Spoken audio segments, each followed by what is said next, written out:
السلام علیکم ورحمۃ اللہ وبرکاتہ۔ پارہ نمبر 20۔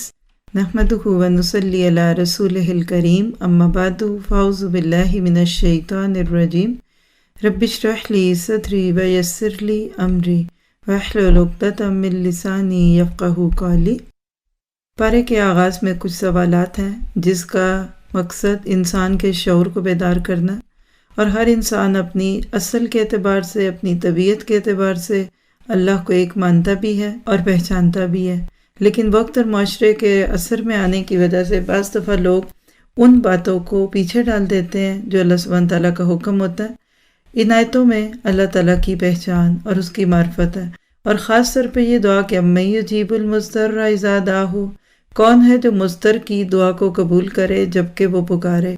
میرے آپ کے لیے یہ باتیں قابل غور ہیں کہ اللہ کے ہوتے ہوئے ایک ایمان والے کو کسی کی ضرورت نہیں رہتی۔ ایک ایمان والا اچھے دنوں میں بھی اللہ تعالیٰ سے تعلق رکھتا ہے، اور جب کبھی مشکلات آ جائیں تو بھی ایسا ہی کرے گا، اور یہ سوال اٹھا کے جواب دینا آج کا ماڈرن طریقہ تعلیم بھی ہے۔ اس سے ایک انسان کا شعور بیدار ہوتا ہے۔ پھر آیت نمبر 26 میں بل ادارک علم فی الآخرہ کہہ کر شعور دلایا گیا کہ آخرت کا علم تو بالکل پیچھے پڑ گیا اور دنیا کے علم میں کھو گئے۔ آج دیکھیے تو اکثریت کی یہی حالت ہے کہ وہ اللہ کے دین کے علم کو ہمیشہ ڈالتے رہتے ہیں، اچھا سیکھیں گے، اچھا کریں گے، چلے نماز تو آئی گئی ہے، چلے نماز تو پڑھتے ہیں، لیکن اس کے بعد جو چیزیں انسان کی ضرورت کی ہوتی ہیں اس کو نہیں لے پاتے۔ پھر اس کے بعد ان کے کچھ سوال جواب ہیں جو قیامت کے آنے کے بارے میں تھے۔ اللہ سبحانہ تعالیٰ آیت نمبر 80 میں فرماتے ہیں کہ آپ مردوں کو نہیں سنوا سکتے اور نہ بہروں کو، جبکہ وہ خود منہ پھیر جائیں۔ اس سے پتہ چلتا ہے کہ کوئی دوسرا بندہ ہدایت نہیں دے سکتا کسی بھی انسان کو جب تک کہ خود اس کے اپنے دل میں ہدایت کی طلب نہ ہو۔ ہدایت کا تعلق طلب سے ہے۔ جیسے بچے کو بھوک ہوتی ہے نا تو کچھ بھی رکھو کھا لے گا، طلب نہیں ہوتی نا تو اچھی سے اچھی چیز کو پیچھے کرتا ہے۔ پھر آیت 82 میں دعوت الارض کی بات ہے۔ قیامت کے قریب جب لوگ دین کی دعوت دینا چھوڑ دیں گے، اللہ تعالیٰ اس جانور کو نکالے گا، اور روایات سے پتہ چلتا ہے کہ اس وقت جو لوگوں کو یہ بات کہہ رہا ہوگا کہ ان الناس کانوا بآیاتنا لا یوقنون، لوگ تو نشانیوں کا یقین ہی نہیں رکھتے تھے۔ میری یا آپ کی ضرورت نہیں ہے اللہ کو، اللہ اپنے دین کا کام جانوروں سے بھی لے سکتا ہے۔ اگر آج میں اور آپ کچھ کریں گے تو اس کا فائدہ مجھے ہی ہوگا۔ پھر آتے ان کے آنے جانے کے بعد قیامت کی جھلکیاں جس میں پہاڑوں کے چلنے کی بات ہے۔ ذرا سوچیے کتنا بڑا دھماکہ ہوگا کہ پہاڑ اپنی جگہ سے چل پڑے تو انسان کا کیا حال ہوگا۔ اور آیت 89 اور 90 آیت تدبر بھی ہے۔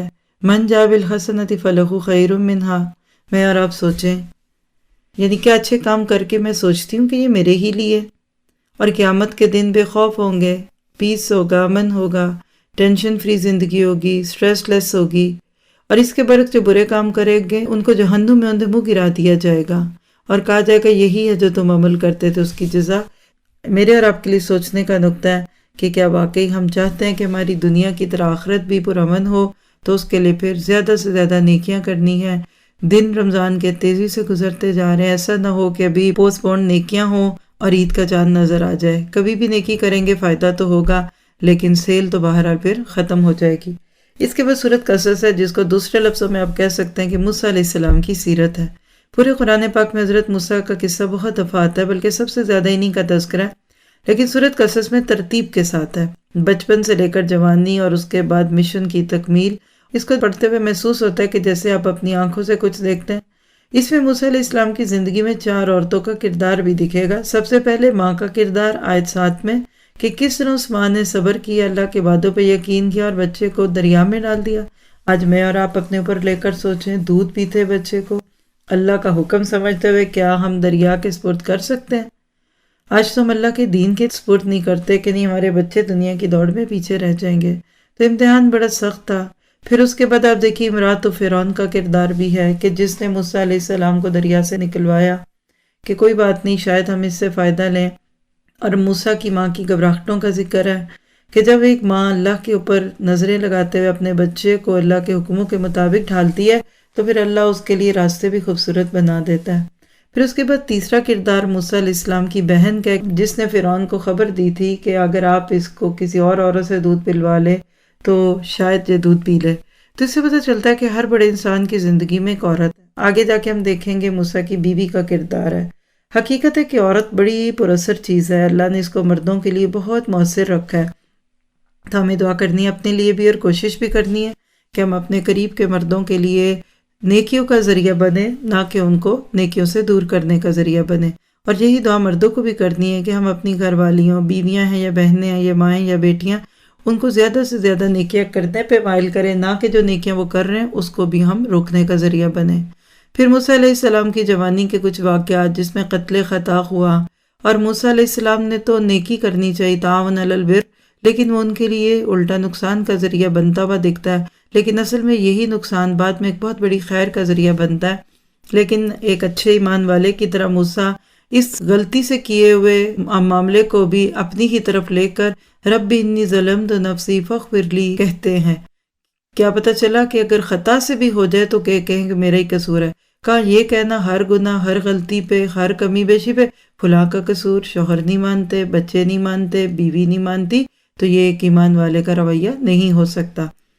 پھر اس کے بعد موسیٰ علیہ السلام کی زندگی کا دوسرا دور شروع ہوتا ہے، آیت نمبر 23 سے پڑھتے ہوئے ایسے ہی محسوس ہوتا ہے کہ اس سے پیچھے مکی دور تھا آپ کا، نبی صلی اللہ علیہ وسلم کا، جس میں آپ دوسروں کی خدمت کرتے ہوئے دکھتے ہیں اور بہت آپ کا اعلی اخلاق بھی ہے۔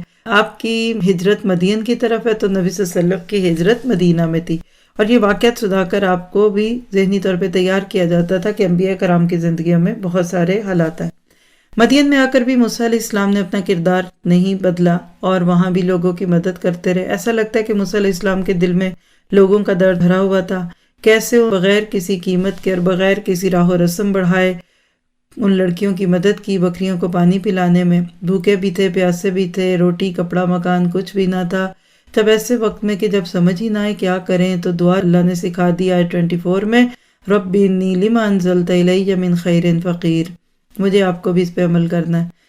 جب یہ سمجھ ہی نہ آئے کہ کیا مانگو اور کیا نہ مانگو، تو بس یہ کہہ دیجئے کہ میرے مالک مجھے تجھ سے سب کچھ ہی چاہیے۔ اور آپ دیکھیے کہ اس دعا کی برکتوں سے موسیٰ کو سب کچھ مل گیا، شادی بھی ہو گئی، جاب بھی مل گئی، رہنے کا ٹھکانہ بھی مل گیا۔ تو نظریں اللہ پہ ہوں تو لوگوں سے زیادہ مانگنا نہیں پڑتا۔ پھر حضرت موسیٰ کے نکاح کی بات میں بہت سبق ہے، کتنے آسانی سے حضرت شعیب نے اپنی بیٹی کا نکاح کر دیا۔ وہ کون سے شعیب تھے اس سے چھوڑ دیجئے، لیکن آج ہم نے شادیوں کو مشکل بھی کر دیا، مہنگا بھی کر دیا، بلکہ امپاسبل کر دیا۔ نہ موسیٰ کا ویزا پوچھا، بلکہ قتل کا الزام تک ایک شخص پہ، لیکن شرافت دیکھی، خدمت خلق دیکھی، باحیا ہونا دیکھا، تو نہ صرف یہ کہ جواب دے دی بلکہ ان کا نکاح کر دیا۔ تو دعا کیجئے کہ آج بھی شادیاں اتنی ہی آسان ہوں کہ لمبی چوڑی باتیں پوچھنے کی بجائے دین، شرافت، ایمانداری، اخلاق کو دیکھیں اور اس کے بعد باقی معاملے اللہ پہ ڈال دیں۔ پھر موسیٰ علیہ السلام نے شرطیں پوری کیں اور 10 سال کے بعد بیوی کو لیتے ہوئے جا رہے آیت 29 سے آگے کہ یہ ایک اور سفر ہے موسیٰ کا۔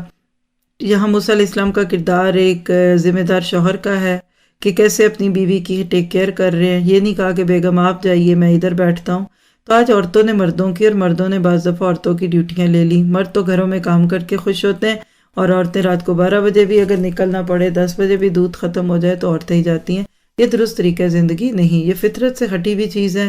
مجبوری اور بات ہوتی ہے، دن میں اگر کسی وقت میں ہسبینڈ جاب کر رہے ہیں تو میاں بچوں کو اسکول لے جانا، مسجد لے جانا چھوڑ دے، اس اوکے، لیکن ایک عورت کو بالکل ہی مرد کی ساری ذمہ داریاں لے کر اس کو اپنی ذمہ داری سے فارغ نہیں کرنا چاہیے۔ پھر اس کے بعد موسیٰ اور فرعون کا قصہ ہے کہ کس طرح سے سامنا ہوا، اور اللہ تعالیٰ نے نشانیاں بھی دیں اور نرمی سے بات کرنے کی دعوت دی، اور ہارون علیہ السلام کو نبوت ملی موسیٰ کے کہنے پہ۔ یہاں پتہ چلتا ہے کہ اگر آپ کو دین کی کوئی خیر ملے تو اپنے بھائی بہنوں کو بھی دیجیے۔ اس میں کوئی تقابل نہیں ہوتا، کوئی بڑائی نہیں ہوتی۔ جب دین کا میسیج عام کرنا ہے تو پھر آپ کی میری ذات کچھ نہیں، اصل یہ کہ ہماری کس کوشش سے یا کس طرح کے طریقے کو اختیار کرنے سے زیادہ لوگوں تک بات جا سکتی ہے۔ پھر موسیٰ علیہ السلام کی تبلیغ کے بعد جب فرعون نہ مانا تو اس کے ڈبوئے جانے کا تذکرہ ہوا، کیسے پسی ہوئی قوم کو اللہ نے نجات دی اور ایک بہت بڑی طاقت خود کو سمجھنے والے کو اللہ نے ڈبو دیا۔ یہ بات بھی ہمیں بہت کچھ سکھاتی ہے۔ پھر اس کے بعد موسیٰ علیہ السلام کی زندگی میں تورات آنے والی تھی، اللہ تعالیٰ نے اس کے لیے بھی موسیٰ علیہ السلام کو تنہا کیا، دور پر بلا کر کتاب دی۔ اس سے پتہ چلا کہ دین کے کاموں کے لیے خاموشی ضروری ہوتی ہے، فوکس ہونا پڑتا ہے، اور دنیا کے جھمیلوں کو تھوڑا تھوڑا سمیٹ کر کچھ وقت خالص اللہ کے دین کے لیے لگانا چاہیے۔ پھر اس کے بعد اگلی آیات میں انہی واقعات کو بنیاد بناتے ہوئے نبی صلی اللہ علیہ وسلم کو اور آج ہمیں بہت سارے سبق دیے جا رہے ہیں۔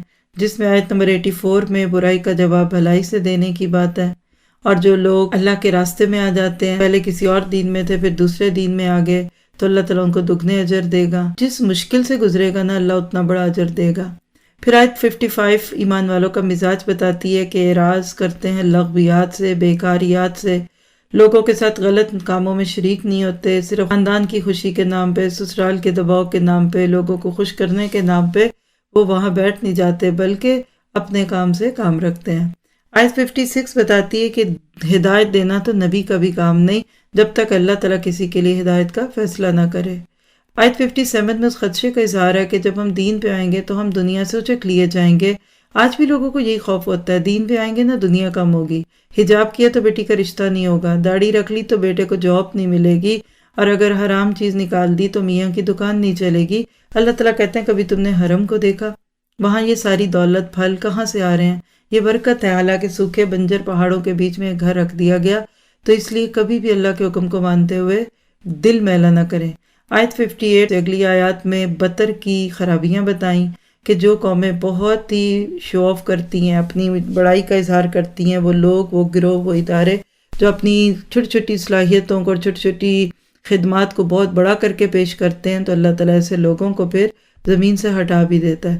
آج ہماری امت پوری کی پوری بطر اور دکھاوے کا شکار ہے، کھانے سے زیادہ دکھانے کے لیے بناتے ہیں، پہننے سے زیادہ دکھانے کے لیے پہنتے ہیں، گھر رہنے سے زیادہ دوسروں کو دیکھنے میں خوبصورت لگے سوچ سے بناتے ہیں۔ یہ ساری چیزیں بطر میں آتی ہیں۔ نعمتوں کا اظہار اچھی چیز ہے، خوش ہو، کھائیں پئیں، انجوائے کریں، لیکن کبھی یہ نہ سوچیں کہ دوسرا دیکھے، اور کبھی سوچئے کتنی عجیب بات ہے، دوسرے کو جلا کے خوش ہوتے ہیں۔ اندر کی خواہش ہوتی ہے کہ میرا سوٹ دیکھ کر فلاں تو بس دکھے گی، میرا ڈنر سیٹ دیکھ کر فلاں تو چپ ہو گئی، تو کیا آپ نے اس کو دکھ دیکھ کر خوشی محسوس کی؟ پھر آیت نمبر 60 اور اسے اگلی آیت میں اللہ تعالیٰ اس دنیا کی زندگی کی حقیقت بتاتے ہیں۔ حقیقت ہے کہ دنیا اگر اللہ کی رضا کے ساتھ حسنہ کے طور پہ ملے تو انعام ہے، اور اگر اللہ کی ناراضگی پہ اور آخرت کی قیمت پہ ملے تو یہ آزمائش بھی اور عذاب بھی ہے۔ اللہ تعالیٰ ہمیں اس سے بچائے۔ پھر اس کے بعد شرک کی کچھ قباحتوں کے بعد آیت نمبر 67 میں توبہ کے بعد ایمان لانا، اور ایمان کے بعد عمل صالح کی بات ہے۔ شاید ہمیں بھی ان پاروں میں اللہ تعالیٰ دعوت دے رہے ہیں کہ آپ بھی اپنی زندگی پہ ذرا نظر ڈالیے، جو کمی بیشی دکھتی ہے اس پہ توبہ کر کے آئندہ کے لیے اصلاح کر لیجئے۔ آیت 71 اور اسے اگلی آیات اللہ کی قدرت کاملہ کا اظہار ہے کہ رات لے آئے تو دن نہیں کوئی لا سکتا، دن لے آئے تو کوئی رات نہیں لا سکتا جب تک اللہ نہ چاہے۔ اور یہاں رات اور دن کا مقصد بھی بتا دیا، رات سکون کے لیے ہوتی ہے، دن کام کرنے کے لیے ہوتا ہے۔ آج جہاں باقی قانون ٹوٹے وہاں آج امت میں مجموعی طور پہ راتوں کو جاگنے کا رجحان بڑھتا جا رہا ہے۔ لیٹ نائٹ فنکشنز ہیں، پارٹیز ہیں، مڈ نائٹ ڈنرز ہیں، یہ سب چیزیں پسندیدہ نہیں ہیں۔ وقت پہ سوئیں گے تو انشاءاللہ اگلا دن آپ کا بہت پروڈکٹیو بھی ہوگا۔ پھر آیت نمبر 76 سے آگے قارون کا ذکر ہے جو بہت دولت مند تھا، موسیٰ کی قوم سے تھا، لیکن دولت کا ڈسپلے کرتا تھا، اتنا خزانہ ہے کہ اس کی چابیاں اونٹوں کی ایک جماعت نہ اٹھا سکے، اور فخر کرتا ہے۔ اور جب اس کو کہا جائے کہ لا تفرح ان اللہ لا یحب الفرحین، اور آخرت کا گھر حاصل کر، یہاں بہت ایک اہم نقطہ ہے۔ اللہ آپ کو کروڑ پتی بھی کر دے نا، کوئی بری بات نہیں، آپ ملینیرین اینڈ بلینیرینز بھی ہیں، نو پرابلم ایٹ آل۔ اصل بات یہ ہے کہ نمبر 1 فخر نہیں کرنا، لا تفرح، شو آف نہیں کرنی، لوگوں کو جلانا نہیں ہے، دکھاوا نہیں کرنا۔ دوسری چیز وابتغی فیما آتاک اللہ دار الآخرہ، یہ مال کا دوسرا مصرف ہے کہ اس مال سے آخرت کماؤ، یعنی اپنی ضرورتیں بھی پوری کرو لیکن غریبوں کو بھی دو، رشتہ داروں کو بھی دو، اور ساتھ ہی ساتھ دین کے کاموں میں لگا کر اپنی آخرت میں بھی گھر بناتے رہو، وہاں بھی تو سب کچھ چاہیے نا۔ پھر اگلی گائیڈ لائن کیا ہے کہ مال کو دنیا کے کاموں میں بھی لگائیے، یہ نہیں کرنا چاہیے کہ سارا دے کر خود مانگنے پہ آ جائیں یا لوگوں کو آپ پہ ترس آنے لگے۔ اور چوتھی چیز ہے احسن کما احسن اللہ الیک، جیسے اللہ نے آپ پہ احسان کیا آپ بھی اللہ کے ساتھ خوبصورتی کا معاملہ کریں۔ اور پانچویں چیز ولا تبغی الفساد فی الارض، زمین میں فساد نہ پیدا کرو۔ اور فساد کب آتا ہے؟ جب ریٹ ریس اور کیٹ ریس ہوتی ہے، صرف لوگوں کو دکھانے کے لیے سسٹم بن جاتے ہیں، اور اسی طرح آپ دیکھیں کہ 2 گروہ بنتے ہیں، ایک بہت امیر ایک غریب، اور امیر امیر سے امیر تر، غریب غریب سے غریب تر، یہ چیزیں درست نہیں ہیں۔ پھر آیت 78 میں آج کے دور کا ایک پرسیپشن ہے، اس کو بھی دور کیا گیا کہ فرعون کو غلط فہمی ہو گئی کہ یہ مال مجھے میرے علم پہ ملا، انما اوتیتہ علی علم عندی۔ تو دنیا میں آپ ڈاکٹر بن جائیں یا آپ کروڑ پتی بن جائیں، کبھی یہ نہ کہیں کہ یہ میری کوشش، میری محنت ہے، میں نے پڑھا تو مجھے ملا۔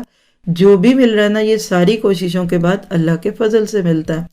پھر اس کے بعد اس کا برا انجام دکھایا گیا، اور کل تک جو لوگ اس کی چیزوں کو دیکھ کر رش کر رہے تھے وہ اس کا برا انجام دیکھ کر کہنے لگے کہ اللہ کے شکر ہے ہم اس میں نہیں ہوئے۔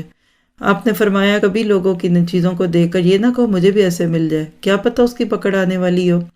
اور آخر میں پھر آیت 83 میں آخرت کا گھر کس کو ملے گا جو دنیا میں بڑا نہیں بنے گا۔ عاجز بن کے رہیں، سمجھدار بنے، بیوقوف نہیں بنے، لیکن دنیا میں بڑا نہ بنے۔ اپنے آپ کو بڑا بنانے کے لیے کچھ کام کرنا یا دوسروں سے زبردستی عزت لینا یہ درست نہیں۔ اور آیت 84 ہم سب کو خوش کرتی ہے کہ من جاء بالحسنۃ فلہ خیر منہا، کہ دنیا میں جو ایک نیکی کرے گا آخرت میں اس کو اس سے اچھا ملے گا، اور ایک برائی تو بس اتنے ہی برائی کے بدلے پہ آئے گی۔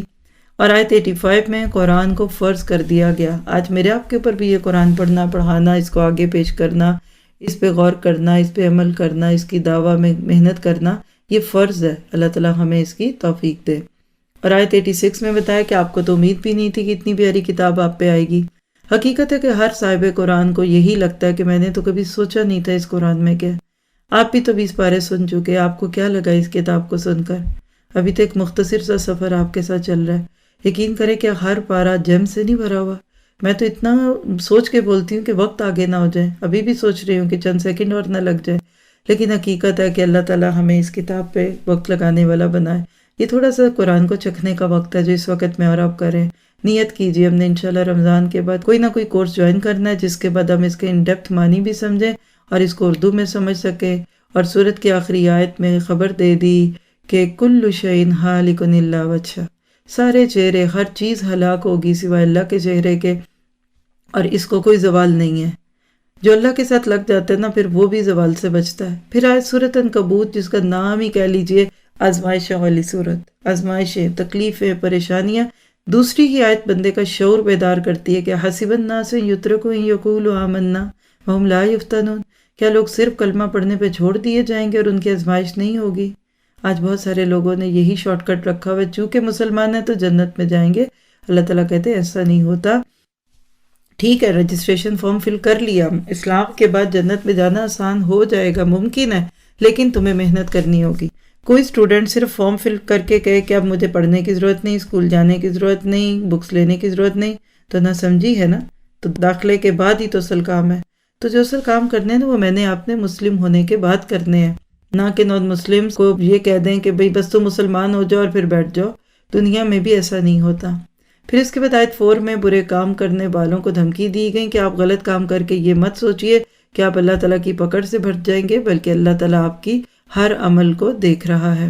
بہت سارے لوگ ایسے ہی سوچے بیٹھے ہوتے ہیں۔ پھر آیت 6 میں محنت کا سبق ہے، من جاہد فإنما یجاہد لنفسہ۔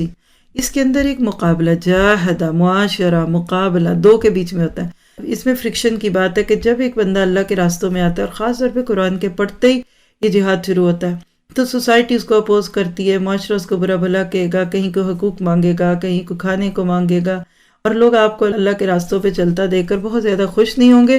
تو کہا کہ آپ اس وقت پھر صبر کیجئے اور محنت کے ساتھ کام کیجئے۔ پھر آیت نمبر 8 اور اس سے اگلی چند آیتوں میں بتا دیے کہ اگر ماں باپ جیسے ہستیاں کہ جن کی خدمت کرنا ہے، جن کی رسپیکٹ کرنا ہے، وہ بھی اگر شرک یا کسی گناہ پہ مائل کریں تو بات نہیں ماننی۔ یعنی ماں باپ کی رسپیکٹ تو کرنی ہے لیکن ان کو ہولی نہیں بنانا۔ یہ آیتیں تب نازل ہوئیں جب بچوں نے مسلمان ہونا چاہا اور ماں باپ ان کے راستوں میں آ گئے۔ آج بھی پس دفعہ یوتھ کوئی نیکی کا کام کرنا چاہتی ہے، قرآن سنتی ہیں بچیاں، ان کے دل میں موٹیویشن آتا ہے تو ان کی مائیں ان کو ڈرانے دھمکانے لگ جاتی ہیں۔ تو ایسے وقت میں کسی کے ساتھ بھی معاملہ ہو تو ایک اصول یاد رکھیے، لا طاعۃ لمخلوق فی معصیۃ الخالق، جس میں خالق کی نافرمانی اس میں مخلوق کی بات نہیں سننی۔ پھر اس کے بعد آیت نمبر 9 میں اس منافق کا تذکرہ ہے کہ جس کو دین کے راستے میں ذرا سی مشکل آ جائے تو ایسے لگتا ہے کہ عذاب پڑ گیا، یعنی باتیں نہیں سن سکتا، دین کے لیے کوئی بات سننا محال لگ جاتا ہے۔ اور آیت نمبر 12 میں پتہ چلتا ہے کہ کچھ لوگ دنیا میں آپ کو یہ دھوکہ ضرور دیں گے کہ آپ ہماری خوشی کے لیے گناہ کر لیں، ہم قیامت کے دن آپ کے گناہ کا بوجھ اٹھا لیں گے۔ اللہ تعالیٰ کا فیصلہ کیا ہے؟ وَمَا هُمْ بِحَامِلِينَ مِنْ خَطَايَاهُمْ، ان میں سے کوئی بھی نہیں اٹھانے والا آپ کی میری خطاؤں کو، بلکہ یہ اپنے ساتھ دوسروں کے بوجھ بھی اٹھائیں گے۔ اس کے بعد بس پارے کے انت تک قوموں کا تذکرہ، جس میں یہی پتہ چلتا ہے کہ انبیاء کرام نے دعوت کا حق ادا کیا اور قوموں نے جھٹلانے کا حق ادا کیا۔ دونوں چیزیں ساتھ ساتھ چلتی ہیں۔ آج بھی ایسا ہی ہوگا کہ جو بھی نکلے گا اس کو باتیں تو سننی ہی پڑیں گی، اور ایسے لوگوں کو پھر کیا خبر اس میں میرے آپ کے لیے عمل کی یہ بات ہے کہ ہم حقیقت میں اپنے آپ کو دیکھیں کہ کیا ہم نبوت کے کار میں شامل ہیں۔ دیکھیں آج نبوت تو ختم ہو گئی لیکن کار نبوت باقی ہے، کام تو باقی ہے نا۔ تو اللہ تعالیٰ مجھے آپ کو اس کے کرنے کی توفیق دے۔ اور پارے کی آخری آیتیں شرک کے رد کے لیے بھی ہیں۔ مثل الذین اتخذوا من دونہ اولیاء کمثل العنکبوت، کہ کیسے مکڑی کے جالے کی طرح کمزور سہارے ہوتے ہیں جو لوگ پکڑتا ہے، اور ساتھ ہی ساتھ اس میں خبر دی گئی کہ دنیا میں سب سے کمزور گھر مکڑی کا گھر ہے خوبصورت، بناتی کتنے پیار سے، اور کبھی مکڑی کو جالا بنتے دیکھیں تو واقعی دل میں آنے لگتا ہے کہ سبحان اللہ و بحمدہ سبحان اللہ العظیم۔ تو سبق یہی دیا گیا آپ کو مجھے کہ ظاہر دنیا میں کفر شر پھیلا ہوا بھی کیوں نہ دکھے، لیکن یہ صرف مکڑی کا جال ہے، مضبوط ہاتھوں سے اس کو ہٹا دو۔ اور اللہ تعالیٰ مجھے آپ کو توفیق دے کہ ہم کفر کے جالوں کو ختم کریں، بے دینی کے جالوں کو ختم کریں، اور لوگوں کو اپنے آپ کو اسلام کے اوپر رکھے۔ تو اللہ تعالیٰ نے مجھے آپ کو یہ پارہ پڑھنے کی توفیق دی۔ ہر بات جو اس میں ہم نے سنی پڑھی غور کیا اس پہ عمل بھی کرنا ہے، اور ہر حال میں اللہ سے تعلق رکھنا ہے، اور اللہ کے لیے محبت کرنی ہے، آزمائشوں سے نہیں گھبرانا، اللہ نے جو دیا اس پہ راضی رہنا ہے، جو نہیں دیا اس پہ شکر کرنا ہے اور صبر کرنا ہے، فساد نہیں کرنا، محنت کی عادت ڈالنی ہے، مجاہدے کرنے ہیں، خود کو بڑائی کے لیے تیار نہیں کرنا، ہم نے بڑے بننے کی خواہش نہیں رکھنی۔ اس پارے کی آیت تدبر سورۃ نمل آیت 89 اور 90 ہے، جو ہم سب کو یہ سوچنے پہ مائل کرتی ہے کہ قیامت کے دن کا امن اور چین اس کو ملے گا جو دنیا میں نیکیاں کرے گا اور نیکیاں لے کر آئے گا۔ اللہ تعالیٰ میں عمل کی توفیق دے۔ سبحانک اللہم و بحمدک اشہد ان لا الہ الا انت استغفرک و اتوب الیک۔ السلام علیکم و رحمۃ اللہ وبرکاتہ۔